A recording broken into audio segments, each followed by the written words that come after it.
Yeah, so we're in the middle of the coverage now for the GAA Championship. Brilliant. So all the Women's Way interviews are really positive, kind of women focused. So it'll just be a really nice, friendly piece, I'm not looking for any skeletons, so don't worry about anything. Thank you very much. I always say that because it's like, I think people are like, oh, am I looking for an angle? I'm like, no, it's Women's Way. I don't want any angle. I just want loveliness and strength. Oh, that's lovely. That's really nice, isn't it? It helps a lot, It's really good. Oh, absolutely. Because you're not that afraid to have any angles, and you can say nice things, which is good. Exactly. You can tell me whatever you want, and I won't write any of it down. You'll be grand. So I won't take up too much of your time. I'm sure you're up the walls busy. Let me think. So you're in Galway, are you? Is that where you're based? So I'm based in Galway. So I'm from Monaghan. So I'm from a place called Ballinode. It's near Scottstown in North Monaghan, just on the border. Okay. And so basically I'm there. I'm from Monaghan. Obviously pre-COVID went home an awful lot more than I do now. But literally I'm living in Galway. I'm married to a man from a place called Ballinbang, and so BEFADA-AL space A-N space B-A-I-N-G-I-N. Okay. So it's in the Connemara Gaeltacht. Oh. And so we met down when we were working in Waterford on sports production, and he moved back here, and then we both moved back here, and we have 3 kids and living here now for 10 years plus. But I should say I'm kind of like a bit of a nomad. I've been kind of loads of different places, so loads of different places I've lived. So basically, we're here in Ballinade for 5 years, and we've three kids. We have a 9-year-old, Ava, her name is spelled Aoibh. She's 9, Ferdy, and then it's F-E-R-D-I-A, he's 8, and then Owen, E-O-G-H-A-N, he's 6. So 3 kids, so it's a busy household. I love the way you automatically spell everything out for people that are like, sorry, could you do that again? I've done it before, and then people say, no, I know it, then they spelled it wrong. And I'm just like, I just like, no, I just spell it, so then everyone's clear how you spell everyone's name. It's easier for people that are doing it as well. They know how to write it, Oh, thank you. I appreciate it. So you've been there 5 years. I was reading an interview that you gave where you said that you gave up teaching to start broadcasting, which I thought was such an interesting thing to talk about, especially over the last 15 months where people are really questioning their, what they're doing. I think people get into a job and stay in a job and, maybe miss out on doing things that they love out of fear. Yeah. But obviously that wasn't something that ever held you back. You just thought, I'm going to jump at the chance to do what I wanted. Is that? Exactly.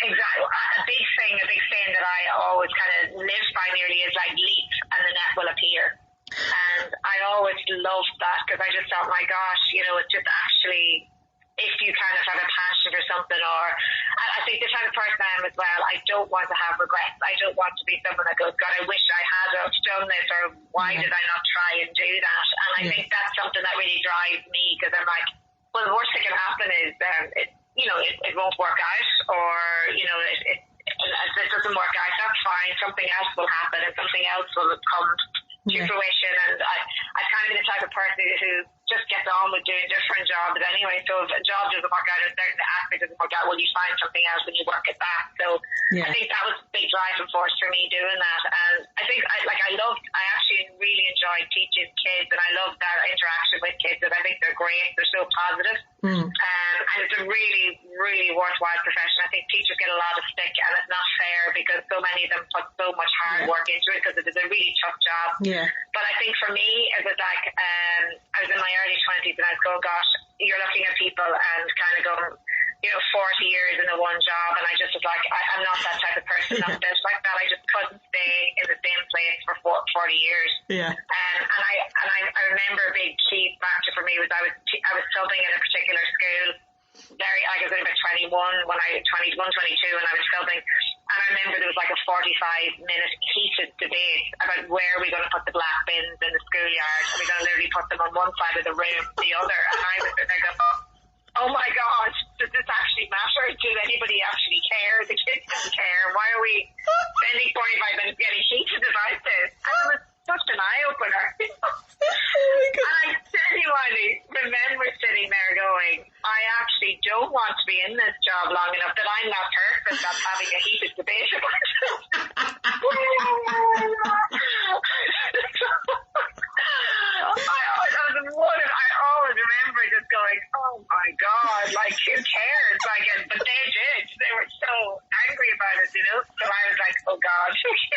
of here. I'm gone. This is me. So, but it was kind of like fate, I think, in one way, because I mean, I was an Irish and history teacher, so I had a 5th year honours Irish class, and at that time there was an old Irish newspaper called Fleacha, and I left all my work for them. We were going to do like essay work and go through Nahana Pineshire phrases, and I left it all at home, and I was like, oh, so what am I going to do with them? So I just opened Fleacha, and they had nice passages of essays and just scribing or writing that you could just take phrases from, and we were just going to do that in class and go through it. And actually at the bottom of the page there was an ad. They were looking for a sports researcher in Ryan in Port Largy down in Waterford, which was just really interesting, because I had worked when I was in college as a sports broadcaster. I had a radio show on a Saturday where I did like sports interviews and, match reports and just kind of give the sports bulletins and stuff like that as well. So I was kind of going, this is really interesting. So I photocopied all my stuff with my essays and brought it in. And then that evening just brought home to the house I was living in. I was just like, this seems really interesting. I'm going to apply for it. Don't know if I'm going to get it. So literally went there. I'd never been to Waterford, never been to Cork, never really been south of the country, because always just like Ulster, Dublin, that sort of area, west of the country, that's the south.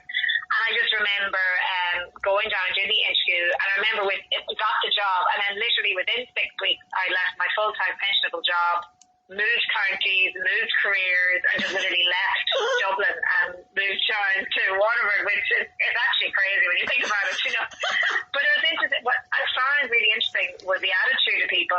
Some people were going, oh my gosh, you're so right. If I was young again, I would do this. And, you're so right to do it. And then other people going, are you mad? Like, you're giving up your full-time pensionable job. Like, what are you doing? Like, are you insane?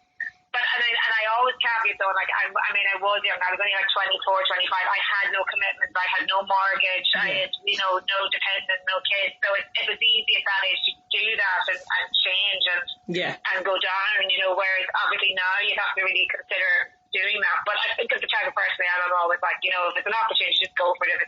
If it's good, if you're going to learn, if you're going to grow from it, you're always good. It's everything you do in life, I think you're going to learn from it. Yeah. You're going to actually, if you're open to it, and I always think it leads you in a path as well. And I like that. I like kind of the variety. I love variety in jobs that I do, and I think that's why I love being a freelance. Yes. So the freelance, it obviously has down points at times too. It's like, oh my God, there's no, especially the pandemic, there's no work. What do you do? But lots of other times you meet loads of different great people in different production companies and different broadcasters, and you get to learn and to grow, and you get better as well at the things you do. So I really enjoy that of it. And what did your parents make of the move? Did they think you were nuts, or were they like, go for it, girl? Well, yeah, they were a big go for it, girl, because they were like, you'll always get a teaching job. Yes. I would always get a teaching job. I could always come back. My whole philosophy was, I have a contract here for a year, and if I really don't like it, well, I can come back to Dublin, I can come back to Monaghan.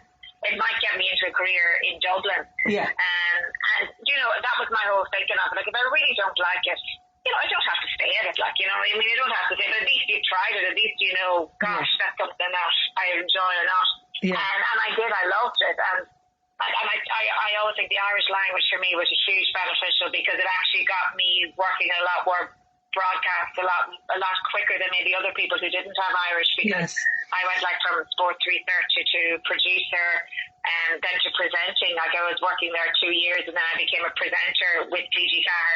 And then in 2008, then 5 years after I started in 2003, and in 2008 then I was presenting the ladies football Pels and Manbio and TG Carr, which was a dream job for me. I absolutely loved working on Pels and Manbio, and I'd be a huge advocate of women's sport anyhow. So it was just such an honour to be able to be at those games and chat to the girls and stuff, So I did that for like 11 years, which was amazing. Really, really enjoyed that, So I've just been lucky. Like, I've worked with RTE, I've worked with TG Carr, I've worked with BBC, I'm working now with Sky Sports. So I've been on Air Sport as well. I've just been really lucky to work with loads of broadcasters.